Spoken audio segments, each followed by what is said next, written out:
I'm excited about our next guest on my Creative Entrepreneur podcast. Let's see what this woman is all about. Let's bring her in. Good morning, Louise. How are you? How was your trip back? It was really good, actually. I actually ended up getting 3 seats to myself on the plane. Lovely. Craziness. I'm representing Sydney in my background today. I wanted to do Nice. Yeah, I put that on for our podcast today.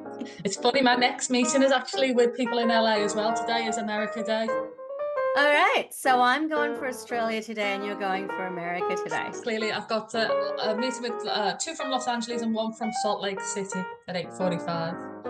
You are on fire. You are on fire. Just randomly. I know. Well, let's get started. Hi, welcome to the Creative Podcast. Glad you're here today.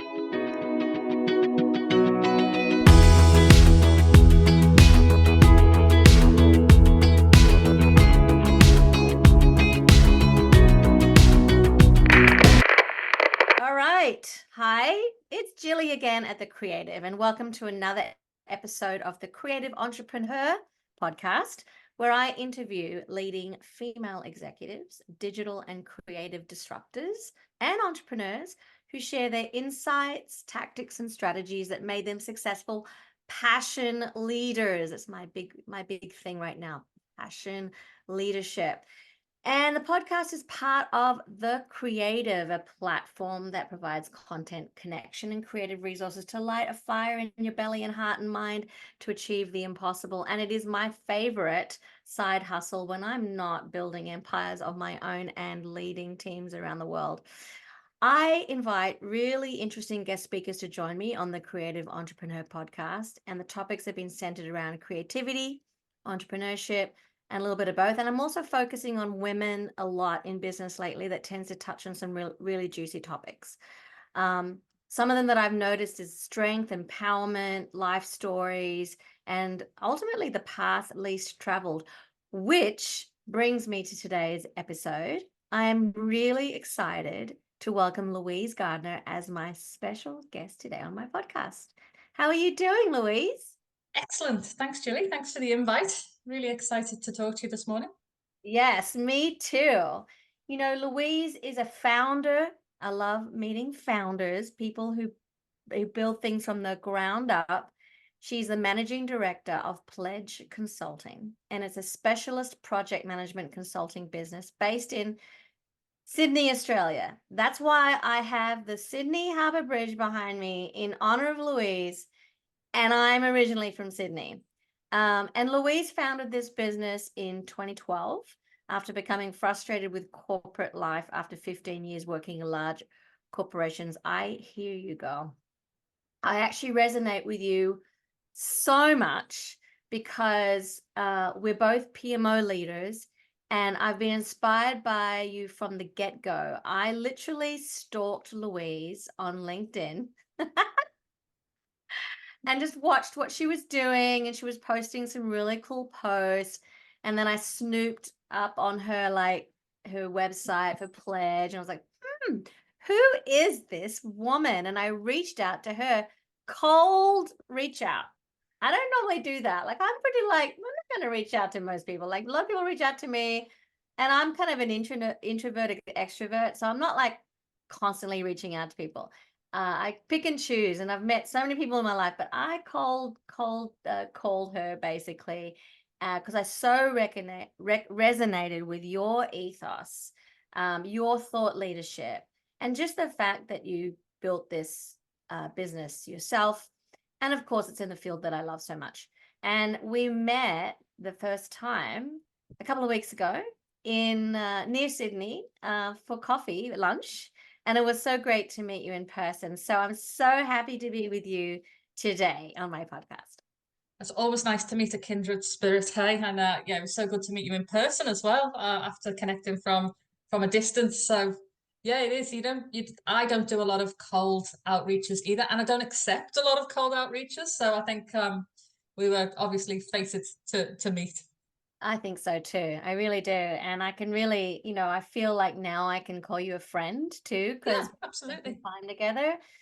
So maybe just give us a little bit before we get into the topic that I have in mind Mm. today. Just tell us a little bit about you that you feel would be inspiring for other female entrepreneurs and passion leaders. Sure. I guess the first thing to do is to explain my non-Australian accent. We don't want to confuse your listeners too much with all these accents going on. So I'm originally from Liverpool in the UK, and um, I don't know, no one sets out wanting to be in PMO or project management, I don't think. I don't think any of us are sitting there as little girls dreaming of all the meetings and the templates and No, the I didn't even know what it was when I first started at work. So I kind of fell into doing what I do. A couple of junior roles, big utility. Water was where I really started my career to all intents and Water, right? purposes. Yeah, water utilities. Hmm. Um, so kind of worked myself up the tree to a fairly senior level, and then in 2004. Which, by the way, is no mean feat. I mean, that right No, there. and I kind of explain that away now, like it's really Yeah. nothing to be proud of, but it was so much to be proud of, like Right. completely male dominated industry. I dropped out of school before the end of year 11. So I had to take myself back to university and with the support of the company, which was nice, but a whole Hmm. other story there. But yeah, it's good to kind of say there was a fair bit of effort involved in getting up that corporate ladder to a senior management role. And kind of 2002 to 2004, I had a bit of an existential crisis. Kind of, I was unwell. I had terrible thyroid problems. Finished renovating my house. I finished my uni degree. A relationship came to an end, and I thought, oh, I'm kind of done here. I'm going to move to Australia. Didn't really know anyone in Australia, had no work visa, not much of a clue about anything, frankly, but I really recognized it as a kind of now or never kind of a moment. So did all of that, moved to Australia, got sponsored within, I don't know, a couple of weeks, which doesn't happen. It's just one of those What things. amazing. Um, it doesn't happen very often anyway. I mean, it wasn't a career move. I Doesn't went very surprise much me now that I know a little bit about you. It doesn't surprise me because you Yeah, kind of a tractor, but keep going. yeah. So went backwards career wise very much, but I found what I was looking for personally, which was a beautiful place to live with nice weather, very different to the north of England, and a great group of friends. Straight away from being here for like I think 2 weeks, I met some of the best friends that I still have today. So Mhm. again, if you're a believer in what's meant to be, it was definitely meant to be for me. Yeah, yeah. So the first job was all about sponsorship, and it wasn't a great job career wise, but a great job personally. But it didn't pay an awful lot of money. So after the sponsorship was still all worked out, I promptly went straight back to doing exactly what I was doing in the UK, doing a 2-hour drive across town every day, grinding my way up that corporate ladder once again. Actually, really quite good fun to do it again. Went back and did my MBA here in Sydney. Um, and I'd always kind of toyed with the idea of doing my own thing. Um, I knew that it was somewhere in the future. I just did. It was more of a confidence thing as well. I don't know if I felt confident enough to do it. I think one of the things behind doing the MBA was making sure the capability was there. And I don't know if that changed too much from a capability perspective. It's nice to have, but I think what it did was it gave me confidence. I was as Mhm. educated as anybody else in the room, Yeah, it which toughens was you up. important to Whatever me. you have to do, it really toughens you up too to have that. Yeah, yeah, I think so. Um, and so 2012 came around. I actually lost my father at the very beginning of that year. Right. Met my now husband in the middle of 2012. I think all of those life changes, it seems to take a huge life change to push me into action. So after the kind of illness and the move into Australia, that was my kind of next big vortex. And so out of that, I thought, right, I'm not doing this anymore. I'm not having fun. I'm earning a fair bit of money, which is great, but it's not making me happy or satisfying me. Mm-hmm. So Pledge Consulting was born really on a plane back from South America after my MBA celebration trip, and I sketched out what I wanted the business to look like. Got home, very slow start, set up some of the paperwork, formed a company, bit of a service proposition, value statements, all that kind of thing. And it came to life quite slowly. Well, And I think why was it slow? Was it their fear there, or was it just because of circumstances? couple of things really. My employer kept making me offers I couldn't refuse, and so I'll just do this next project, and it was really too good to turn down. And yeah, it was a bit scary to take a leap from a good six-figure income to I don't know what's going to happen. And this is superb again. The decision was actually made for me. I got pregnant with my daughter. Actually, a bit before that, I signed my substantive position at work away and took a project that would end in 12 or 18 months. And around that time as well, I also got pregnant. And so I'd signed myself out of that job. I'd said, once this project is done, I won't be coming back. You actually made like a deadline in a way, like you had to. I forced my own hand. Which was good as well, because I took a redundancy, which gave me some money to allay that financial fear. So it was just all spectacularly good timing. Took a year off when I had my daughter, and I said, this is it now. I won't be going back to any kind of corporate job. And touch wood, from that day to this, I never have.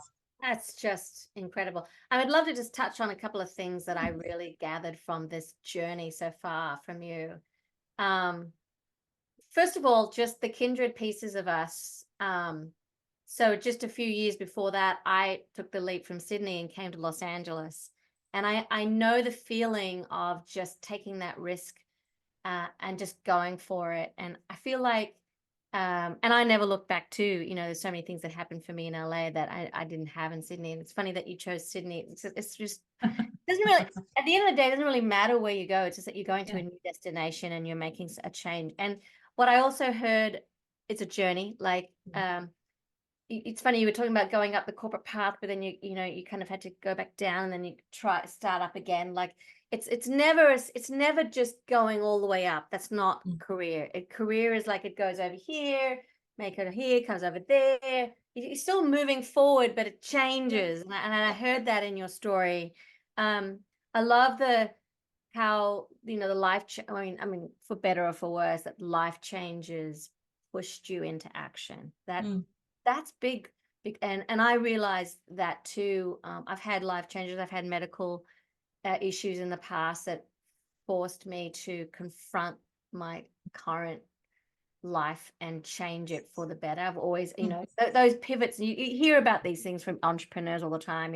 I was in a car accident, or I had a thing, or something happened, a near-death experience, whatever that is. And it doesn't have to be medical, but it's funny how actually these triggers do actually do meaningful change. And losing my mother early last year, it's really made me go through, I think I'm still going through it, a metamorphosis for my next journey. So I heard that in yours. I also heard, I love these golden nuggets. Money doesn't buy you happiness. You're talking about how you were, making a good quid, but at the end of the day, you weren't happy. That's really big to acknowledge.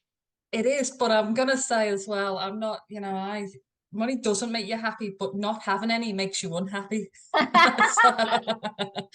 so super conscious of that as well. That's right. There's a fine line, isn't it? There's a fine line. I got no ambitions to be poor, so that was kind of important to me as well, to keep a reasonable standard of living. I'm not the kind of girl that wants to eat beans or noodles every day. And, but you're a really good risk taker. Like, coming to Australia and then leaving your job, and then I've never seen that as risk.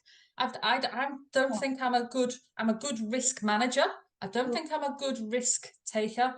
All of the risks I've taken have been underpinned by what's the worst that can happen. So when I first came to Australia, my boss, who's an excellent man, said, take a year off. I'm like, I'm not coming back. Don't want a year off. He said, take a year off.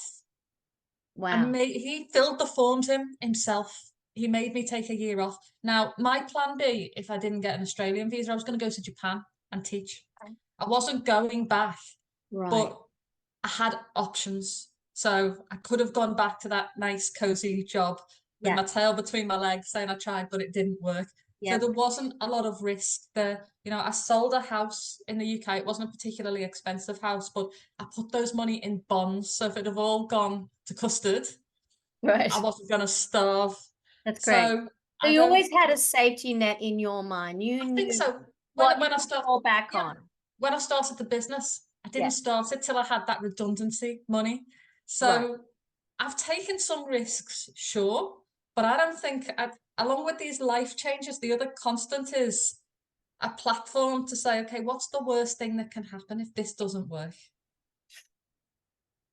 It's a great attitude. And Louise, not everyone has this attitude. I mean, you say it like, and not to trivialize the Yeah, triviality it just of seems how very you're logical saying to it. me. Just seems super logical. And that to me is about mindset. Like your Mm, mind is entrepreneurial. That's why you're mm, here. That's why we're having this conversation. It's like getting to that mindset of trust. Like there's a lot of trust there, knowing that you can do it.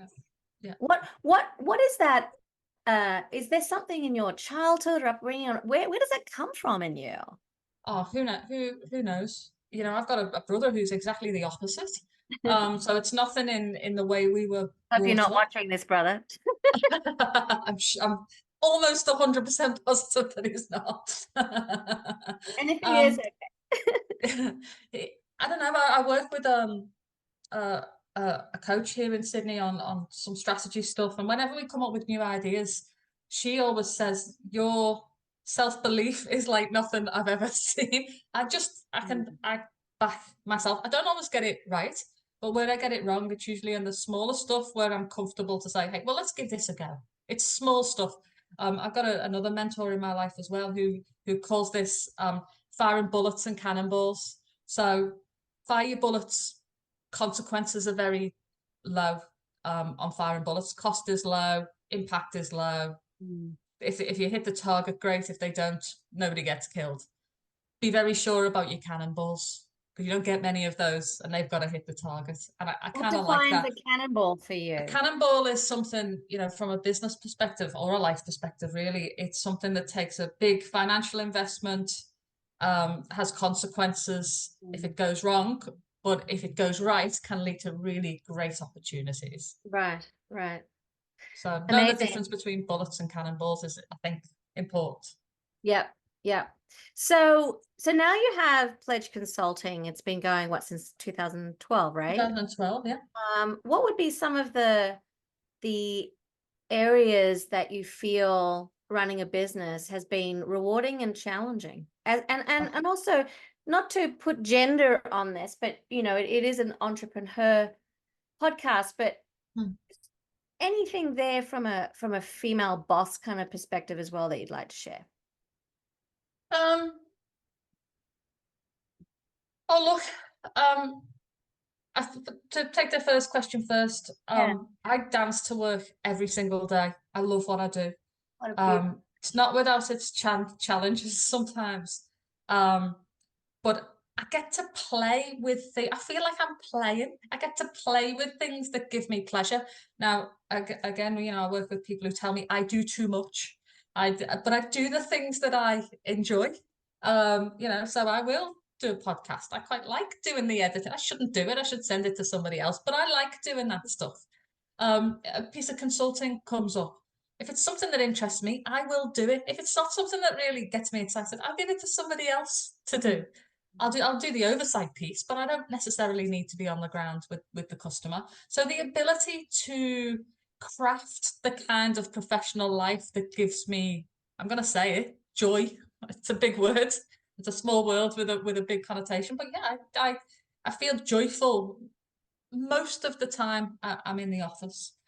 That is just wonderful. I mean, I am so, like, my whole ethos around the creative is about building passion leaders, which means pursuing a path you love and leading with joy and love Yeah. and positivity. And so you're just so right on. And how's that working out for you? It's going pretty well. What I've realized as well over the years is I'm actually quite good at this. And I'm not so much talking about running a business, because what I'm loving about running a business is I'm learning every day. I learn. I don't know everything about that. I don't know enough probably, and I've still got a huge development pathway about growing and scaling. We're very much in a growth phase at the moment, and scaling that business again. There's more risks. There's more challenges. There's more hard stuff to come there. But in terms of the subject matter, in terms of running projects, PMOs, managing teams, I'm good at that. That's my bag. And so having that, I've got a real sense of accomplishment there. And I think if I take the second part of the question around female bosses and leadership, I'm really proud of the fact that the feedback I get from my team is that they are happy with my leadership. They come to me for things. They don't need to come to me. I mean, they don't bother me if they don't, without good reason, but they can come to me with a personal issue or a challenge, or they'll come up with something professional and they'll say, actually, can I just run this by you? They're comfortable to do that. Yeah. And my team, actually, talking about gender, are predominantly men. And that's not by design. That's because a lot of the specialists in our space, who are, and you're talking about specialists, you're typically talking about people in their 40s and 50s. They're mostly men. And I'd love to hire more women, but I'm not finding them. So if you're listening to this and you're a woman in this space in Sydney, love to connect with you. But my experience of female leadership is not a good one, I hate to say. Because I came up through utilities, the women who I've only had 2 female bosses in my career, and I was at quite a senior level, and they were one up. So general manager, director level, very senior. And both of those ladies were in those jobs, certainly one, and I think the other one, were in those roles because of quotas. Male-dominated organizations needed some women. These women had been here the longest, pop them in. Now, I go back and forth. Yeah. I go back and forth whether I'm pro quota or not. I think we've got to get more women in these roles. So I'm pro, and then I think back to my experience and I think, because they were defensive. They didn't necessarily want other women in there. There wasn't many of us. So if you were bright and ambitious, chances are you were going to get into one of those roles. So I just had 2 really bad, one in the UK, actually, one here in Australia. So it's not a country thing, which was disappointing. So I'm very conscious of gender. I'm conscious about hiring enough women, although I'm not doing a very good job right now. And I'm conscious about being a good leader across both genders. I don't think leadership has a gender. I think when you bring gender into it, that's when I think things start to go astray. You lead individuals regardless of gender, and I'm quite conscious of that. That's just a really great point. I have had different opinions about leadership and gender. I have seen, and I have been asked to hire based on diversity metrics that a company might have. Oh, we need to hire more women, we need to hire more minority, and we do in companies, but I feel like we're lost in the rationale about good leadership. It just becomes a number game after that. Now, I think there's a lot of problems in getting strong female leaders from the get-go of recruiting, and just women and minorities of either gender being able to get into college and move up the ranks and be able to be a good candidate for leadership. Because to your point, we need good leaders. It doesn't matter what gender, what ethnicity. But it ends up being just let's see if we can, check off or tick off our numbers. And as a small business, we can't do that. I have to hire for talent. And you know what my perception of the women that I do come across is that they're not as confident as men. So and I think this is supported by research, if you see a job description and a man hits 20% of the criteria, he'll apply for it, where a woman won't apply for it unless she feels like she hits nearly all of the criteria. So we probably experience some of that. And then there's the elephant in the room, of course, where a lot of us will go out the workforce for a few years to have kids, or we'll drop down to part-time, and then either you lose traction in your career or you lose confidence, or some of both. And so there are fewer men, fewer women, and it's unfortunately a fact. And I don't really know how we overcome it. Now, as an employer, I need to see you. I need to talk to you. I need you to present for an opportunity. No, absolutely. I'm going to pause for a minute. Yeah, I'm always in a little bit of a quandary where I have to hire. I remember at my last 3 corporate positions where I was a hiring manager and had to bring in folks that I would have these amazing resumes, trying to be as impartial as possible and trying to get the right candidate in for the role. And then also having the pressure, and it's a good pressure from HR on the diversity metrics. But I think it's important, though, that at the end of the day, when we have a diverse set of candidates, so we're not just getting like a bunch of men in the final round, we do want to bring in, our diverse candidates. And then I want the best person for the job, right? Which is important. Just for the dummies out there of project management, program management, because we get a whole series of listeners and watchers for the podcast. Can you just help define your work? Like, what is it you act? Sure. Yeah, it's a great, even my husband's baffled by this. It's a really good point. So what is it that you do all day? So, I guess starting off with projects, the kind of projects that we work with, support, are big projects, really. But for us, a project can be anything from building a new road or a tunnel or a piece of major infrastructure. We've recently been working on the new airport that's being built out in Western Sydney. So big infrastructure projects. From that end of the spectrum, very hard physical assets, to big IT projects and programs. So things like back-end corporate systems, payroll systems, HR systems, systems that manage projects themselves. Time to do.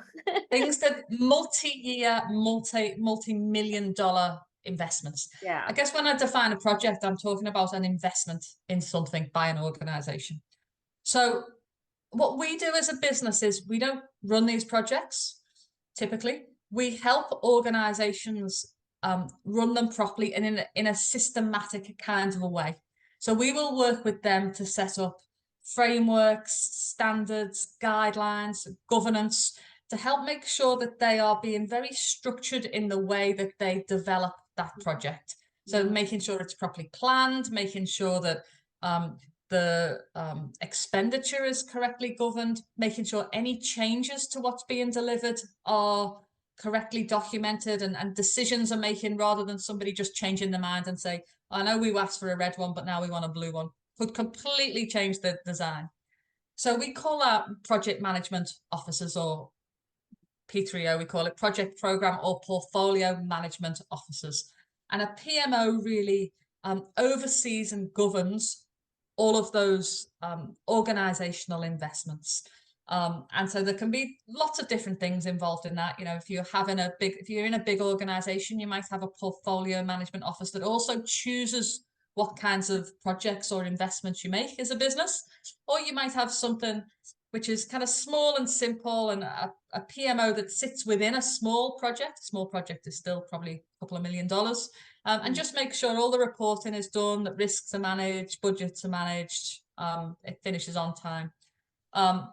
So a PMO can be kind of 1 or 2 people in its smallest iteration, or it can be 10 people who are, highly specialist in corporate finance or corporate risk or planning. It's a very variable thing, and really depends on the size and complexity of the project that's going on. What have I missed, Jilly?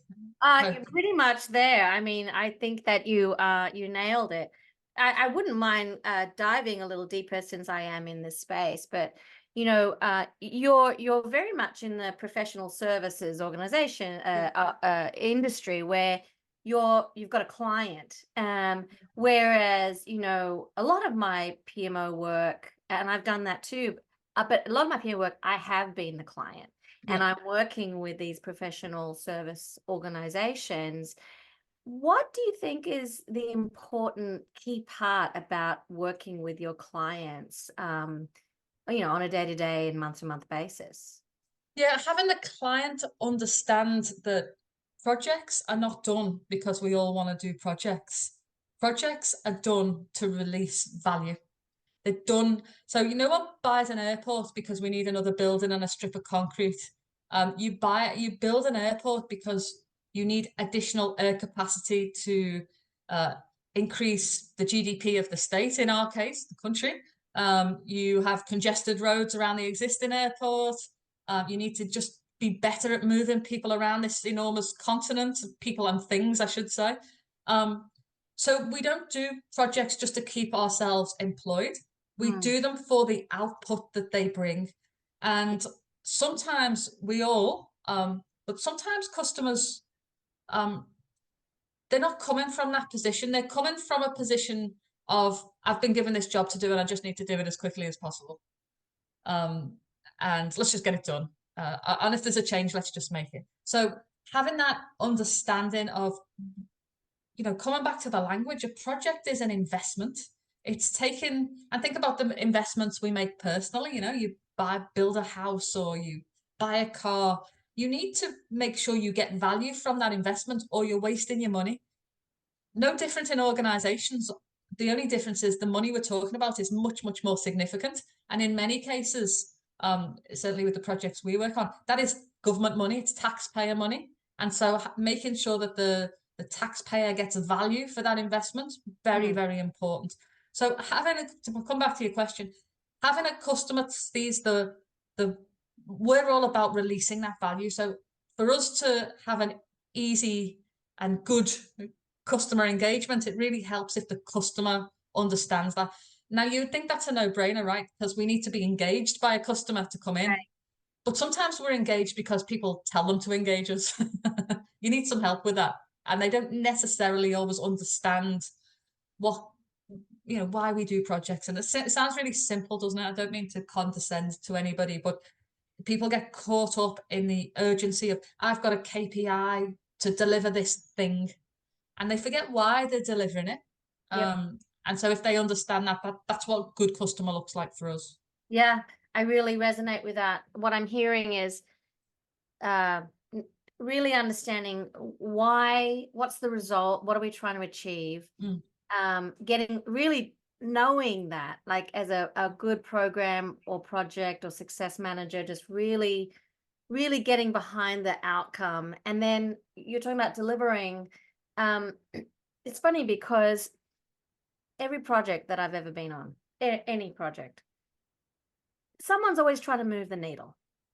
And I'm not saying move the needle like a success needle. I'm like, move the needle like the deadline forward or back or whatever it is. There's a problem here, or we need it faster. And it's always this kind of sense of urgency, which I love playing in that field. Like, you want a sense of urgency, but like, how do we like share results? And I'm all about iterative results, meaning we have an end result, which might take forever, right? But communication and collaboration and alignment between client and team, or just the teams, is really key on that, like communication. And I would want to kind of tap that back into you and your kind of your magic, what you bring to the table. I've noticed already about you that you're a really strong communicator, and you are willing to go out and hustle and meet clients, and you're in the what are some of the things that you do that bring alignment and communication? Because you've got a real talent there. Oh, thanks, Jilly. I don't know, really. I guess just being honest. Sometimes you're giving people messages that they don't want to hear, which is hard when they've employed you to tell them what they want to hear. Yeah. Right. So just being really simple and straightforward and no bullshit. But also, recognizing that they've got goals that don't necessarily align with yours. They get a bonus if they deliver this thing on time. But Right. here's me saying, actually, you've got to stop. You've got to think this through. This is not going to work. Their bonus isn't on what's delivered. Their bonus is on just delivering something on time. So I don't really know the answer to your question. I guess I it's think you just answered it. I practice. mean, you just Uh, keep it yeah, real.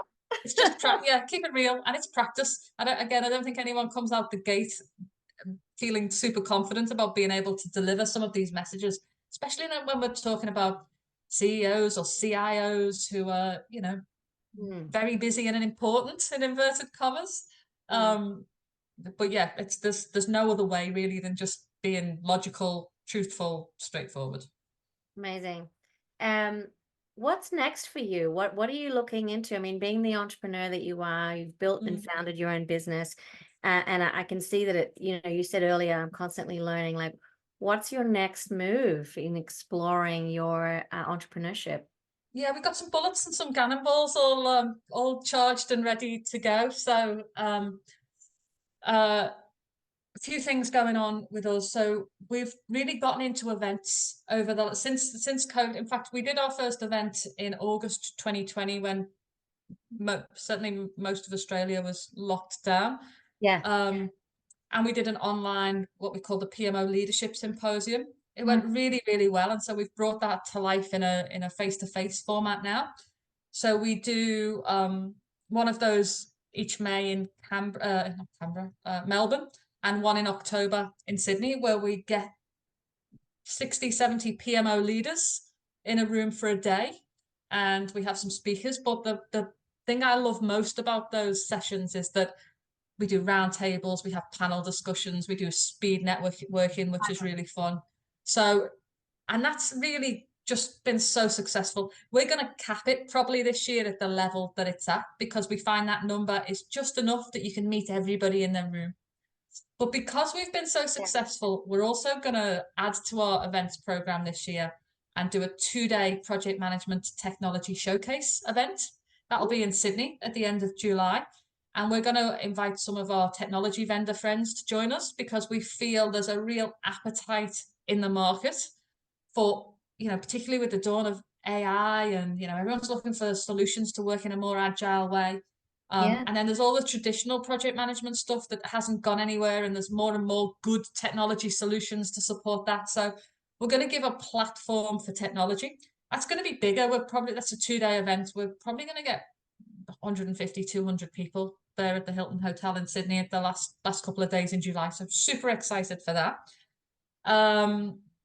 We are just about to go down the road of recruitment in a more serious way. So our core business at the moment is advisory, it's consulting. Occasionally our customers will come to me and say, oh, have you got a business analyst, or have you got a PMO leader? We've got a 6-month role here. And I always say yes, but we've never really harnessed recruitment as a stream of business. So I'm They're, just out in they're the hard to find, Louise. well, we are, yeah. But I've just about to hire a recruiter actually, who is a woman. Yeah. Yay!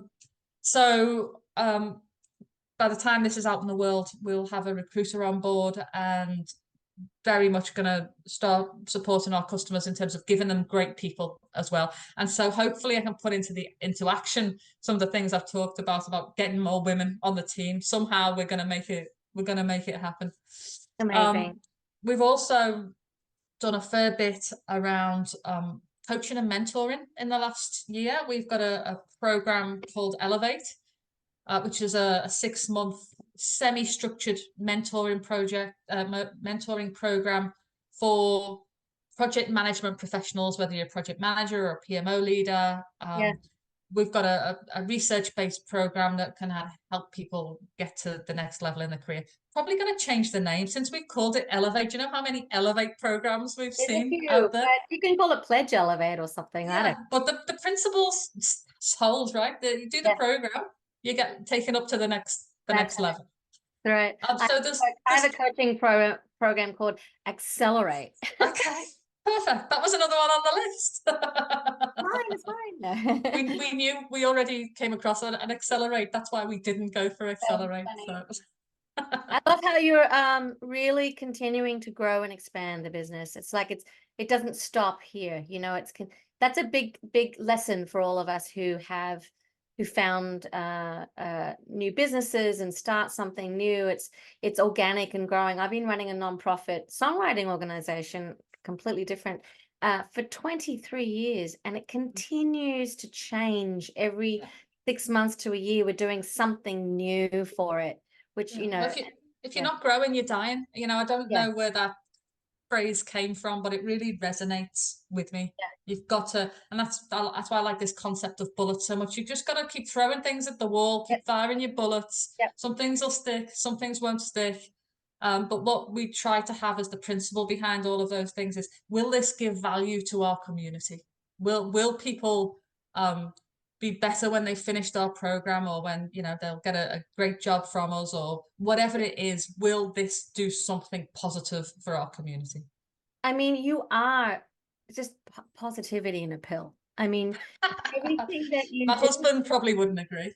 Well, I don't know what's the home life, but I just noticed this about you. You're full of energy, and it's so Yeah. inspiring to see, Louise. And Oh, thank I you. mean, kudos to you, because, you know, you've been going at it a while, and yet you're not letting I mean, maybe it's a good day. I don't know. But you're not letting, This is me. okay, but you're not letting circumstances or just stuff get you down. You have this inner drive, which is so great to see and inspiring for me and for others, I hope, that are listening and watching. So just to, I think a final question for me to wrap this up is, you know, going there with your personality and who you are, what drives you when you're not in the office? Like, what do you enjoy? uh, a nice walk along one of our beautiful coastal paths. I'm a Yeah. huge book nerd, so I read, and I've just, well, I won't say just, probably over 12 months ago now, discovered Audible. So between always having a book on my Kindle and always having one going in the car or on a walk, like, I smashed through so much reading matter. Um, trying to keep fit. You know, what we do is very sedentary. I spend a lot of my day sitting down, so yeah, swimming Totally get and that. I'm walking. trying to do CrossFit right now, and I'm completely failing, but I Oh, love you're brave. CrossFit. moving Oh, my no. body. I'm not there. I did my first Pilates class of the year on Tuesday, and I'm still barely able to stand up. So I'm having I did a lot of traveling at the back end of last year, and all of my usual good habits kind of went in the bin. So I'm started off again this week, and yeah, I can barely move. I know I walked in today like a zombie into the house, like, oh, I don't know how to get into the house. Listen, I have just reaped so much good stuff today in our podcast. I mean, from the journey that you've taken, the kind of you're an instant manifester. So a lot of that coming because I don't know about that. positive, go get it attitude. I think that Mm. takes a lot, you know. And I talk about being a passion leader, and following your life passion is about this grit. You got to put in the hard work, which I see you do every day. But I also see this passion, like the drive, the joy, the positivity, the wanting, you know, I love that the saying you said, I dance to work every day. What?